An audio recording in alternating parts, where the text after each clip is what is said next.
Hi hello, എല്ലാവർക്കും പുതിയ വീഡിയോയിലേക്ക് സ്വാഗതം. ഓണമായിട്ട് നമ്മളൊന്നും ചെയ്തില്ലല്ലോ, അപ്പോൾ നമുക്കൊരു ഓണം വീഡിയോ ആയാലോ. നമുക്ക് ഒരു പഴയ തുണിയും കൊണ്ട് മുല്ലമുട്ട് മാല എങ്ങനെയാണ് ഉണ്ടാക്കുന്നതെന്ന് നമുക്ക് നോക്കാവേ. പഴയ വെളുത്ത തുണി എടുത്തിട്ട് മടക്കി കട്ടാക്കി എടുക്കുക. ആ ഒരു പീസിൽ നമ്മൾ പിന്നെ മടക്കി സ്ക്വയർ പീസസ് ആയിട്ട് കട്ടാക്കി എടുക്കണം. ആ പീസ് കട്ടാക്കി കഴിഞ്ഞിട്ട് നമുക്ക് ആ വെള്ള തുണിയിൽ അതിൽ ഇനിയൊരു ഭാഗം എടുത്തിട്ട് കുറച്ച് തുണിയും കൂടി കട്ടാക്കി എടുക്കുക. ആ കട്ടാക്കി എടുക്കുന്നത് എന്തിനാണെന്ന് വെച്ചാൽ അത് അകത്ത് വെക്കാനാണ്. മുട്ടെന്ന് പറയുമ്പോൾ ഉരുണ്ടിട്ട് വരണ്ടേ, അപ്പോൾ അകത്ത് ഫില്ലാക്കാൻ വേണ്ടിയിട്ടാണ് ആ പീസ്. ഈ പീസ് വേണ്ടെങ്കിൽ നിങ്ങൾക്ക് കോട്ടൺ ഉണ്ടെങ്കിൽ അതായിരിക്കും നല്ലത്. കോട്ടൺ ഉണ്ടെങ്കിൽ കോട്ടൺ വെക്കാം, അല്ലെങ്കിൽ ഇങ്ങനത്തെ പീസിൽ അതേ കളറിൻ്റെ പീസ് തന്നെ എടുത്തിട്ട് ചുരുട്ടിയിട്ട് നമുക്ക് അകത്തേക്ക് വെച്ചിട്ട് നമുക്കൊന്ന് കെട്ടിയെടുക്കാം. ഇപ്പോൾ ഉണ്ടോ, അതേ ഉരുണ്ടിട്ട് ഉരുണ്ട് നമുക്കൊരു മുല്ലമുട്ടിൻ്റെ ഒരു ഷേപ്പിൽ വന്നു. എന്നിട്ട് നമുക്കൊരു നൂല്, ഇതിപ്പോൾ ഞാൻ വുളൻ നൂലാണ് എടുത്തേക്കുന്നത്, ആ നൂലിട്ടിട്ട് കെട്ടുക. കെട്ടിക്കഴിഞ്ഞിട്ട് ആ അറ്റം കൂടി ഒന്ന് കട്ടാക്കി കളയാം. ഇതുപോലെ കുറേ മുട്ടുകൾ ഉണ്ടാക്കുക. നിങ്ങൾക്ക് പൂമാലയ്ക്ക് എത്ര നീളമോ വേണ്ടേ അതിനനുസരിച്ച് മുട്ടുകൾ ഉണ്ടാക്കുക. അത് കഴിഞ്ഞിട്ട് നമുക്കത് മാലയായിട്ട് കോർത്തെടുക്കാം.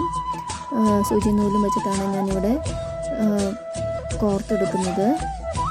നിങ്ങൾക്ക് അങ്ങനെ കെട്ടിയെടുക്കാൻ അറിയുകയാണെങ്കിൽ അങ്ങനെയും ചെയ്യാം.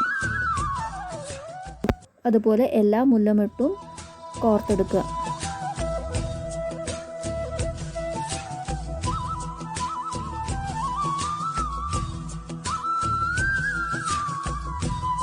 എല്ലാ മുട്ടും നമ്മൾ കോർത്തെടുത്ത് ഇത് ഇത്ര നീളത്തിലുള്ള ഒരു മാല കെട്ടിയിട്ടുണ്ട്, പൂമാല. ഇതല്ലാതെ വേറൊരു രീതിയിലും ഉണ്ട്.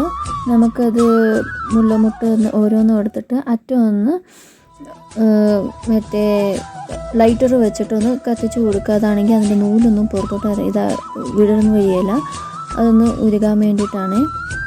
അത് കഴിഞ്ഞിട്ട് ഗ്രീൻ ടേപ്പ് എടുത്തിട്ടൊന്ന് ചുറ്റി കൊടുക്കുക അതിൻ്റെ അടി. അപ്പം നമ്മുടെ ശരിക്കുള്ള മുല്ലമുട്ട് പോലെ നമുക്ക് കിട്ടും.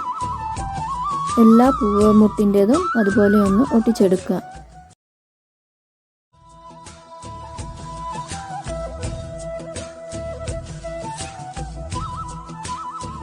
റെഡിയായി എല്ലാ മുട്ടുകളും ചുറ്റിയെടുത്തിട്ടുണ്ട്.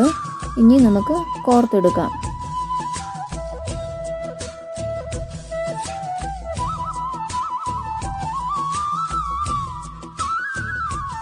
എല്ലാ മുട്ടുകളും ഇങ്ങനെ കോർത്തെടുത്തിട്ടുണ്ട്.